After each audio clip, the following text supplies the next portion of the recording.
Иррационал теңдеулердің бір күрделі түрлерін қарастырайық. Жаңа айнымалы енгізіп шығару, немесе түбірдің астында түбір тұрған кездер, немесе жоғары дәрежелерінің кубтық түбірлер болуы мүмкін, иә.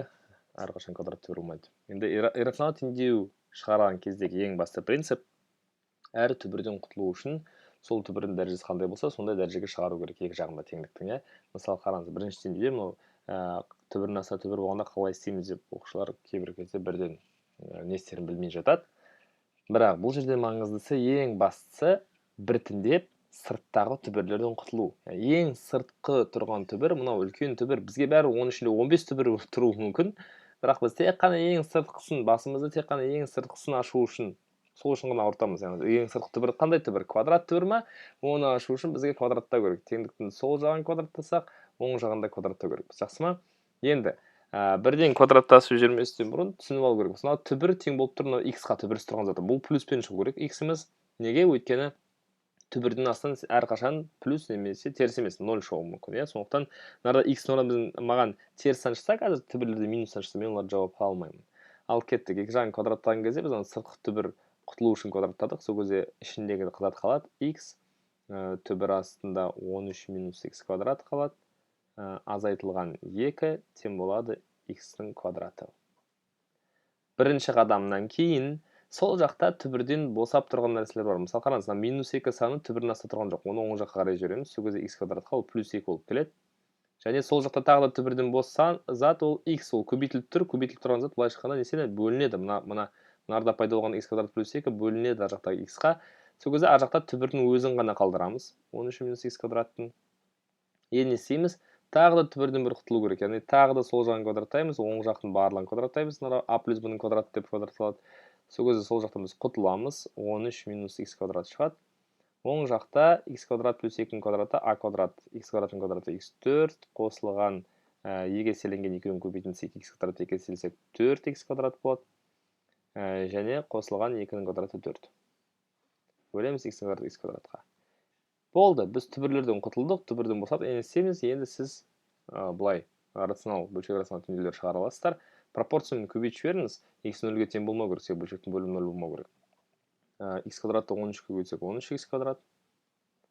X квадратта минус x квадрат көбейтсек минус x-дің 4 дәрежесі. Мынарда x-дің 4 дәрежесі қосылған 4x квадрат, қосылған 4 сол күйінде тұра береді. Енді қараңыздар, мына минус x4-ті былай қарай оң жаққа жіберіңіз, сол кезде x-дің 4 дәрежесін тағы x-дің 4 дәрежесі қосылады, 2 штук x-дің 4 дәрежесі шығады. Мына 13x квадрат алды плюс қой, былай шыққанда алды минус болады, 4x квадраттан азайтылады. Мен жинақтап жатырмын бірдейлерін, ұқсастарын. 4x квадраттан 13x квадратсақ, минус 9x квадрат шығады. Және мына плюс 4-ке басқа сан жоқ, мынаяқтан 0 қалады. Осы b квадрат теңдеу. b квадрат теңдеуді бірінші рет естіп тұрсаңыз, b квадрат деп аталады. b деген ол қос квадрат, 2 квадрат деген сөз. Мынарда x квадрат ол бірінші квадрат, және оның квадраты тұр. Бұл кәдімгі квадрат теңдеулер сияқты шешеді, бірақ түбірлері x емес, x квадрат деп болады. Енді ветті қолданып болса, мына келтіріп алу керек. Мына 2-ні 4-ке көбейтіп жіберіңіз. Сол кезде x-дің 4 дәрежесі минус 9x квадрат, 2-ні 4-ке плюс 8 тең 0. Вет бізде былай бастатайық. Қосқанда, екі түбірін қосқанда мынау шығады, қарама-қарсыдан 9, ал екі түбірін көбейткенде мынау шығады, өз таңбасын 8. Қандай сандар қоссақ 9 көбейтсек 8 береді? Әрине 1 мен 8, иә. Онда біздің мына теңдеудің түбірлері 1 мен 8 болады. 1 мен 8 болады, бірақ біз оларды 2-ке бөлеміз. Неліктен 2-ке бөлеміз? Өйткені мен 2-ге басында көбейттім. Басында нересі көбейтсек, соған ең соңғы шыққан түбірлер болады. Сол кезде 2-ден 1 бөлінбей қалады, ал 8-ге бөлсек 4 шығады. Яғни біздің мына теңдеудің түбірлері 2-ден 1 мен 4, бірақ бұл b квадрат теңдеу болғандықтан x квадрат 2-ден 1-ге және x квадрат 4-ке b квадрат теңдеулерін жаңа айнымалымен түсіндіреді негізінде. Жаңа бір айнымалы, бірақ онсыз ақ та түсінейік былай. Яғни бізде жай квадрат теңдеу болса, x квадрат нарда x болса, x тең жазатын едік. Енді x квадрат болғандықтан x квадрат тең. Бұл әлі аяқталған жоқ. Енді біз x квадрат тең 2-ден 1 болса, одан 2 жауап шығады. X тең болады плюс минус түбір асты 2-ден 1. 1-дің түбірі 1, 2-дің түбірі табылмайды, Бұлай тұра береді. Екінші жағдайда x тең 4-дің түбірі плюс минус 2. Мынарда кейбір кезде иррационалдан құтылып, астында үстінде түбір асты 2-ге көбейтіп жатады. Енді біз тексерейік. Мынарда біз басын айттық плюс болса аламыз деп. Сондықтан мен плюс 2-ні алам. Және плюс 1 бөлінген түбір асты 2-ні ғана алам. Өйткені минус қойсам, мына түбір тең минус деп дұрысымен шығып кетеді. Бірақ бұл сандар мынарға да келу керек. Мынаны да қанағаттандыру керек. Әрине бұл жерде қанағаттандырады. Ол 13-тен азайтсақ, екеуінің де квадраты кем. Сондықтан мынарға да плюс шығады, мынада да плюс. Оны көбейтсек, плюс саны, одан 2-ні азайтсақ плюс шығады. Яғни ең бірінші квадрат теңдеудің, иррационалдық теңдеудің шешу жолы осылай. Біз не істедік? Сырттағы түбірден құтылуды көздедік. Оның түбірдің дәрежесі квадрат болғандықтан квадраттадық, құтылдық. Сосын түбірден бос радикалдар деп атайды.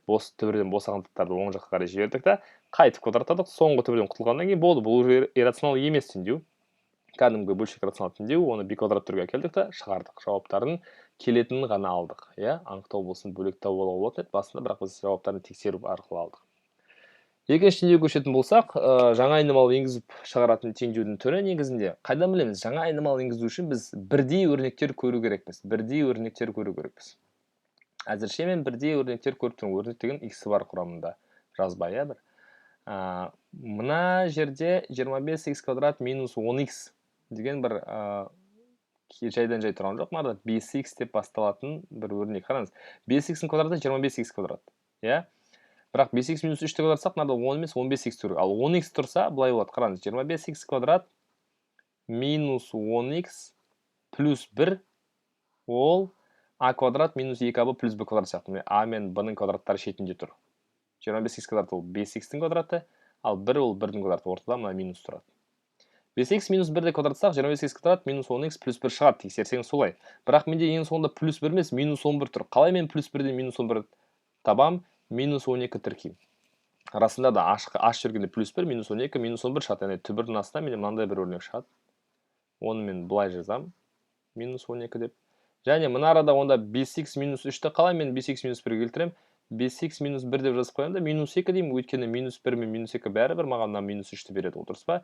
Бірақ мен мынаны бір бөлек қарастырамын. Бір әріп сияқты. 5x минус 1, минус 2. Енді міне сіздер бірдей нәрсе көріп тұрсыз. Кейбір кезде ол бірден беріліп тұрады, бірдей заттар. Осы жерге келген кезде біз жаңа айнымал енгіземіз. Жаңа айнымал деген не деген сөз? Мына бірдей заттарды жаңа бір әріп ретінде алайық. Мысалы 5x минус 1-ді біз a деп алсақ, мынау a минус 2 болады. Сол жағы теңдіктің оң жағында түбірдің астында a жақша квадратты тұр. a квадрат минус 12. Әрине бізге мына түрді шығару оңай.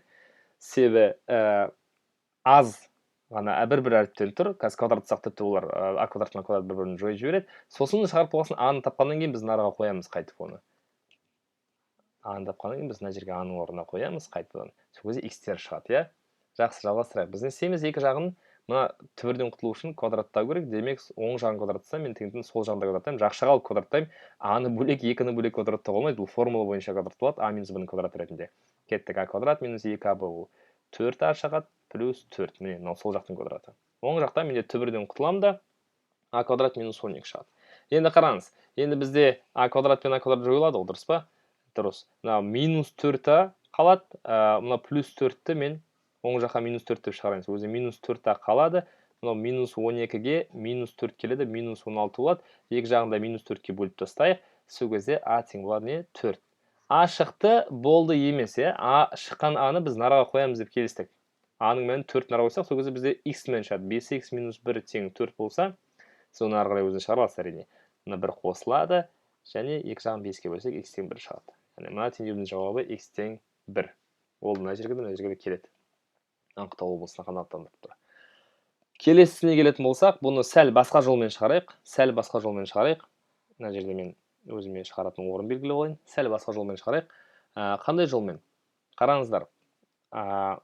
Бізде түбір ол бөлшек дәреже. Мысалы, 3 дәрежелі түбір асты x ол x-ның 3-тен 1 дәрежесі. Ол туралы біз айттық. 4 дәрежелі түбір асты x ол x-ның 4-тен 1 дәрежесі.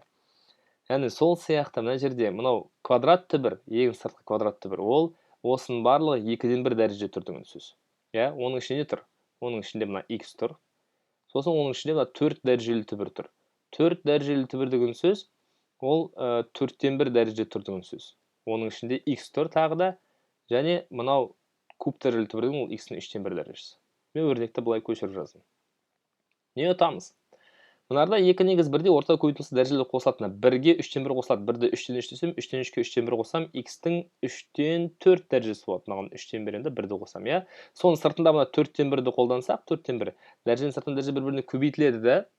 Көбейткен кезде 4-тері қысқарады, x-тің 3-тен 1 дәрежесі шығады. X-тің 3-тен 1 дәрежесі. Оның қасында тағы да 1x көбейтіліп тұр, және сыртында 2-ден 1 дәреже тұр. Енді мынада тағы да қосылады. 2 негізі 1-де орта көбейтілісі дәрежелері қосылады. 1-ге 3-тен 1 қоссам, ол 3-тен 3-ге 3-тен 1 қосу, яғни 3-тен 4.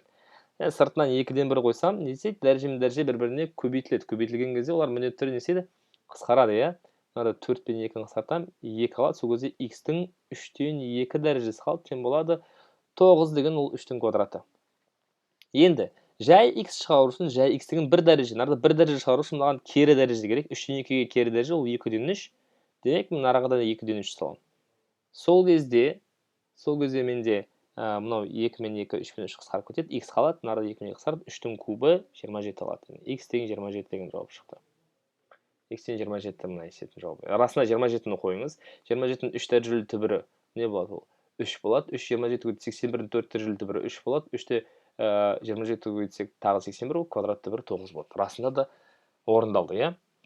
Және соңғы иррационал теңдеу ол жоғары дәрежелі деп атайды. Жоғары дәрежелі өйткені бізде квадратты емес, кубтық түбір. Әрине 4 дәрежелі түбірлер болуы мүмкін. Бұл жерде біз мынаны А дейік. А деп көрейік, мына түбірді Б деп көрейік. Иә? Куб дәрежелі түбірдің құлаушы маған куб керек. Менде А плюс Б 1-ге тең.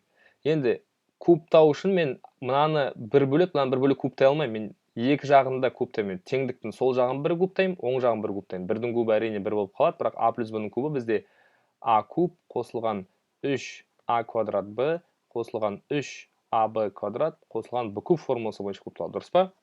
Енді осы формуладағы мен мына А куб пен Б кубты бөлек қарастырам. Неліктен? Өйткені А куб қосу Б куб менде мынаның әрқайсысын жеке-жеке кубтайын да мен сол кезде түбірлерден құтыламын. Бұл жерде түбірден құтыламын. Енді мына екеуінен мен ортақ бір нәрсе шыққанын шығарайық.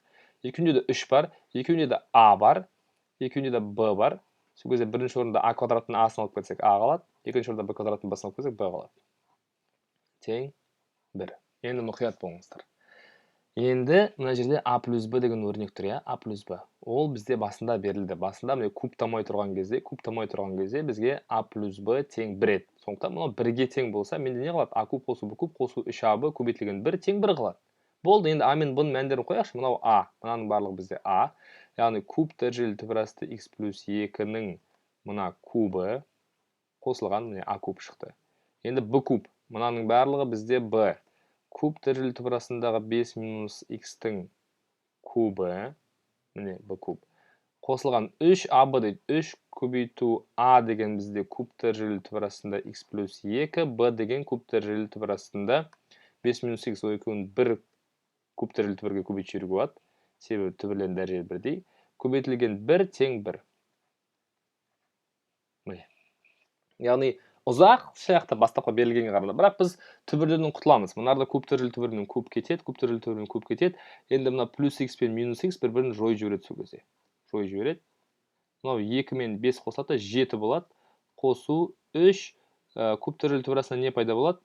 Мына екі шақшаның көбейтіндісі x плюс 2 мен жайттың бір түбірасына көбейтемін. 5 минус x-ның көбейтіндісі.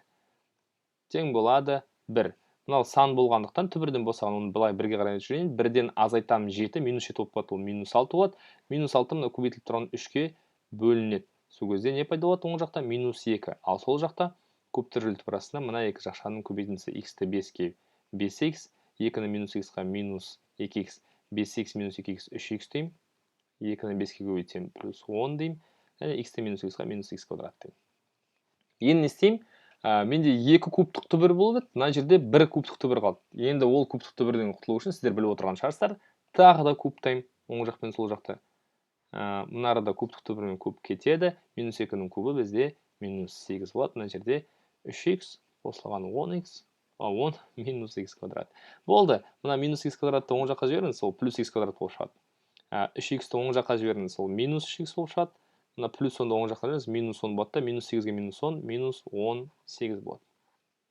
Енді виет қосқанда мынау қарама-қарсы таңбамен 3, көбейткенде мынау өсіміз минус 18. Қандай сан қоссақ 3 көбейтсек минус 18, ол 6 мен минус 3. 6-ны 3 өтсақ 3, 6-ны минус 3 көбейтсек минус 18. Демек біздің x1, x2-леріміз 6 мен минус 3. Біз анықтаулы болса қойып тексермейміз. Неге? Өйткені кубтық түбірдің астына минус санда плюс санда келе береді. Енді бір 6-ны тексеріп көрсеңіз, 6 қосу 2 8, кубтық түбірі 2, 5 азайту 6 минус 1, кубтық түбірі минус 1, 2 минус 1, 1 шығады расында да. Минус 3-ті қойсаңыз да солай орындалады. Осы кейбір күрделі иррационалдық теңдеулердің шешу жолы.